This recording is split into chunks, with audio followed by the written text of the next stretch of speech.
Salam hörmətli müəllimlər. Bu gün mən sizin üçün avar çəkənlərin səhər yeməyi əsərinin təhlili ilə bağlı qısaldılmış və maraqlı şəkildə çalışacağam eləyəm ki, sizin yadınızda qalsın. Deməli, ilk öncə nə edirik? Belə bu şəkildə şəkilli suallar olduqda biz ilk öncə internetdən bunun orijinal versiyasını yükləyirik və diqqətlə baxaraq şəkilləri təhlil edirik, nəzəriyyələrə baxaraq. Çünki belə birbaşa nağıl kimi və ya hər hansı bir şəkildə öyrənsəz heç vaxt yadınızda qalmayacaq. Mütləq şəkildə şəkli köçürüb və buna bir nağıl şəklində belə deyim yanaşmaq lazımdır. Bir maraqlı bir şey kimi yanaşmaq lazımdır ki, çünki nəzəriyyə ilə sadəcə şəkilə fikir vermədən nəzəriyyəni öyrənsəz təbii ki, çətinlik olacaq. Deməli, başladıq. İlk öncə əsərə biz baxırıq ki, əsərdə hansı bir abu-hava hiss edirik. Təbii ki, müəyyən bir avar çəkənlərdir, səhər tezdənəndir. Frunyezi restoranına gəlirlər və burada səhər yeməyi, belə deyim, görüş keçirib səhər yeməyi yeyirlər. Burada da müxtəlif rəssamlar, şairlər, aktyorlar və digər nümayəndələri biz görürük ki, əsərdə çoxlu insan obrazları var.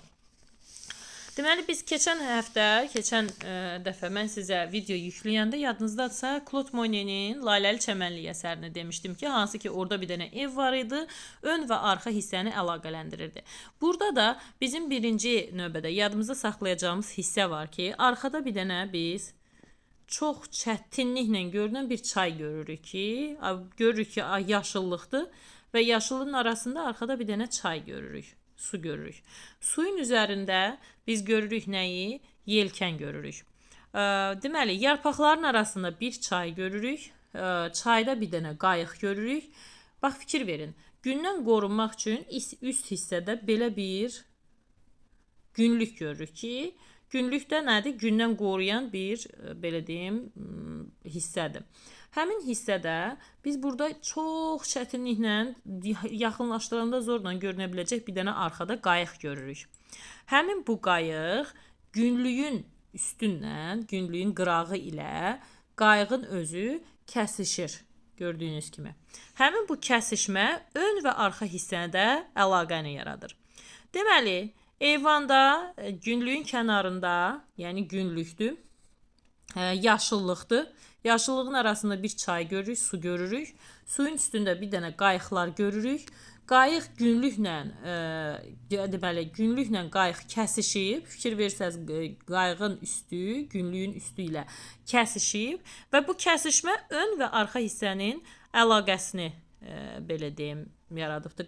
Günlükdə gördüyünüz kimi dilikdir. Bu diliklərdən biri deməli nə edib? Gəmi ilə birləşib, qayıqla birləşib, nə yaradıbdır? Ön və arxa hissədə əlaqə yaradıb. Növbəti hissədə gəlirik 2 və 3-cü hissə. Kitabda da qeyd olunur. 2-ci və 3-cü hissələr xarakterik jestlərdir. Ümumiyyətcə, buradakı hər bir insanlar özlərinin bir xarakterik jestləri var. İstənilən halda burada müxtəlif insanlar var, müxtəlif hərəkətlər var və müxtəlif jestlər var. Bu 2 ilə 3-də xarakterik jestlər kimi qeyd olunub nə? Birinci qadın. Gəlin qadına baxaq. Ümumiyyətcə, xarakterik jest deyəndə, bir insanda xarakter deyəndə nə olur? Onun əhval-ruhiyyəsi olur və yaxud da ki, onun müəyyən bir sosial vəziyyətini göstərir, geyimlərini göstərir, hərəkətlərini və jestlərini göstərir. Biz burada müəyyən bir hərəkət görürük. Bu hərəkət nədən ibarətdir? Bir dənə qadın var, aktrisaya oxşuyur doğrudan da. Aktrisa kimi arxada bir qadın görürük. Əllərini şlyapasından düzəldir. Şlyapası ilə əllərini düzəldir və stulda da nə oturubdur? Bir dənə kişi oturub, yəni ki, avar çəkən oturub, əlində də siqaret tutubdur. Deməli, avar çəkən stulda oturub, əlində siqaret tutub, xarakterik jest kimi bunu qeyd eləyəcəyik. Bir də arxadakı qadın obrazını. Deməli, bir daha deyirəm.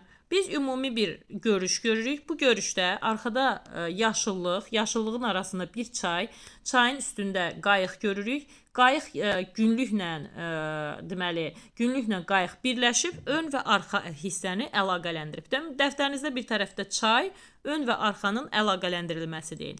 Qayıq və çay ön və arxanı əlaqələndirir. Xarakterik jestlərdə dedik ki, bir dənə avar çəkən var, oturub stulda siqaret çəkir. Arxada da bir dənə aktrisa kimi qadın var. Bu əlləri ilə öz şlyapasını düzəldir. Sonra növbəti hissəyə keçirik. Növbəti hissə görürsüz ki, burada bir dənə qadın obrazı var. Qadın obrazı baxın, hər kəs bir hərəkətdədir. Biri, nə bilim, belə deyək də, küçüklə oynayır. Biri, nə bilim, qıraqda çay içir. Yəni, hər kəs bir-birinə yaxındır da, belə deyək. Bu qadınla bu kişi bir-birinə yaxındır. Bunlar oturublar, hərəsi bir hərəkətdədirlər. Amma biz görürük ayrıca bir dənə xətt. Bu qadın ayrıca bir xətt olaraq qeyd olunur. Və ayrıca xətt nə idi? Ayrıca xətt ondan ibarət idi ki, ümumi qrupdan, gördüyünüz kimi burada bir dənə məhəccər var. Ümumi qrupdan ön planda bir qız dayanıb, ümumi qrupdan məhəccər vasitəsindən ayrılır. Çətin mənə elə gəlir ki, bir dənə bir şey yoxdur. Deməli, xarakterik jestlərdə oldu. Stulda oturan, əlində siqaret tutan, avar çəkən və arxada qadın gördük, şlyapasını düzəldən. Bu oldu 3-cü nömrəmiz. 4-cü nömrədə ayrıca bir xətt var. Burada bir qadın var. Bu qadın ön planda oturub və ümumi qrupdan məhəccər vasitəsindən fərqlənir. Gördüyünüz kimi burada belə bir məhəccər var. Bununla ümumi qrupdan nə edib? Ayrılıbdır, fərqlənib. Sonra gəlirik 5-ci figurumuz. Mütləq şəkildə, bu şəkildə nə edin? Bax, təhlil eləyin. Ümumi yaxınlaşdırın, baxın, əsərdə əhvalatlara baxın və s. və laxır. Deməli, 5-ci figurumuz bizdə gəlir. Qırmızı işıltı. Gördüyünüz kimi, indi burada şəkildə tam dəqiq görünmür. Qadının sinəsində, yaxalığında bir qırmızı işıltılar görürük. Ümumiyyətcə, yadınızdadsa, biz belə deyək də, Laləli Çəmənlik əsərində də dedik ki, nə idi? Orada bir dənə uşaq var idi, qabaqda olan uşaq. Başında şlyapası var idi, qırmızı lalənin rəngi ilə uyğunlaşdırmışdı. Burada da, yenə də, Renoir da bu əsərdə uyğunlaşdırmalar eləyib. Ön planda qadın durub, qırmızı yaxalığı var, arxasında belə ağdır və bunların üzərində qırmızı şeylər var. Necə deyim, yaxalığında qırmızı atqılar atıbdır ki, hansı ki, şəkildə burada diqqətlə görünmür. Başqa bir şəkildə bəlkə də daha aydın bir şəkil kaş götürərdim. Burası bu şəkildə hiss olunmur. Həmin o qırmızı yaxalığı əlində fincan təsvir olunmuş qadının geyimindəki qırmızı detallarla uyğunlaşdırılıb. Bax, əlində fincan tutmuş bir dənə qadın var. Bu qadınla, buradakı bu qadınla bu qadının qırmızı detallarla uyğunlaşdırıb. Çalışıb ki, neynəsin? Deməli, ön planda oturmuş qadının qırmızı yaxalığı, hansı ki, bu yaxalığını görürük. Qırmızı yaxalığı ilə arxa planda oturmuş, görürsünüz, çay içir bu. Arxa planda oturmuş qadının yaxalığında olan əlində fincan tutmuş qadının qırmızı detallarla uyğunlaşdırıb. Tutaq ki, şlyapasının üstündə bir dənə qırmızı detal görürük. Nə bilim, müxtəlif hissələrdə həmin o qırmızı hissələri bir-birindən uyğunlaşdırıb. Qırmızı işıltılar deməli nədir? Elementlərin bir-birindən uyğunlaşdırılması. O da al qırmızı rəngi yadınıza saxlayasınız. Al qırmızı parıltılarla əlavə edib. Al qırmızı parıltılar nədir? Qadının yaxalığında olan parıltı ilə arxada oturan qadında olan papağında, müxtəlif detallarda onu qeyd eləyibdir qırmızı işıltıları. Sonra gəldik vacib məqamımız bu qadına. Bu qadın sonradan rəssamın həyat yoldaşı olubdur. Alina. Alina Şargo sonradan rəssamın həyat yoldaşı olub, amma burada olarkən, yəni nəzərə alın ki, burada hal-hazırda həyat yoldaşı deyil, sonradan həyat yoldaşı olub rəssamın. Əlində bozumtul, gümüşü çalarda bir küçük görürük, əlində tutub. Barmaqların arası da, yəni bu küçüyün o, belə deyək, bozulumtul o rəngin arasından, tüklərin arasından əli görünürdü rəssamın. Daha doğrusu həyat yoldaşının. Deməli, bizdə burada natürmortlar var. 7-ci hissəmizdə bərk vuran natürmort hissəsi var ki, biz görürük ki, deyir ki, rəssam bir belə insanlar təsvir edib. Burada görün neçə dənə insan var, neçə dənə avar çəkən var, neçə dənə rəssam var, öz həyat yoldaşı var, o var, bu var. Bütün hamısının xarakterik jestlərini qeyd edib, hamısının paltarını, geyimini, sifət ifadələrini, hər bir detallığına, xırdalığına qədər qeyd edib. Amma rəssam əşyaları da unutmayıb. Əşyaların üstündə biliklər. Yadınızdadsa deyirdik bilik ən işıqlı sahədir. Bax fikir verin, əşyada ağ biliklər atıbdı. Üzümün üstündə biz onu görə bilirik. Deməli nədir? Bax buradakı bu içki şüşəsində, nə bilim qablarda olan, deməli hər bir qabda biliklər atıbdı ki, hansı ki şüşə qablarda, stəkanda, meyvələrdə bunu o biliklər, ağ biliklər ataraq adamın həm də nə qədər yüksək peşəkar bir rəssam olduğunu göstərir ki, çünki adam bir belə insanın içərisində əşyaları belə unutmayıb, o üstündəki ağ bilikləri belə unutmayıb deyir. Deməli nədir?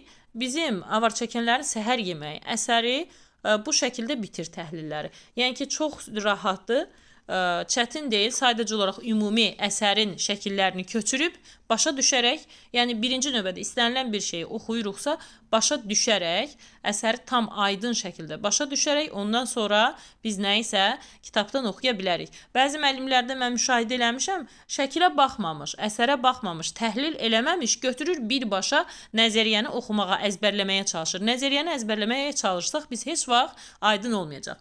Deməli, ön və arxa əsas yadımıza saxlayacaq çayı, arxada çay var, üstündə çayın üzərində biz deməli qayıq gördük, müəyyən bir yelkəni var. Yelkənlə bu dilikli günlük kəsişdi, ön və arxanı əlaqələndirdi. Sonra xarakterik jestlərdə dedik, oturan bir dənə avar var, əlində siqaret göstərilib. Bir dənə də şlyapasından başını düzəldən, əlləri ilə şlyapasını düzəldən bir qadın görürük. Bu xarakterik jestlərdir. Ayrıca xətt lap rahatdır. Ayrıca xətt deməli nə edib? Qıraqda bütün qrupdan məcər vasitəsindən ayrılıb oturub. Sonra qırmızı şıltı dedik ki, qabaqdakı bu ön planda qadınla arxadakı ön plandakı qadın, bu qadının qabaqdakının sinə hissəsində olan belə deyim qırmızılar, qadında olan bu arxada oturan əlində stəkan tutmuş qadının qırmızı hissələrindən uyğunlaşdırıb da əlaqələndirib.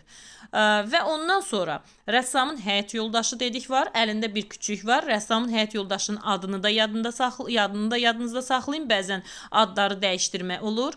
Alina şar qoydu, əlində küçüyü var idi. Onun da bozulumtul rəngi yadınızda saxlayın. Bozumtul gümüşü çalardan əlləri görünürdü. Sonra natürmortları da dedik, rəssam unutmayıb. Bir belə insanların və hadisələrin içərisində natürmortlara da biliklər atıb ki, bu da yüksək peşəkarlığını bildirir.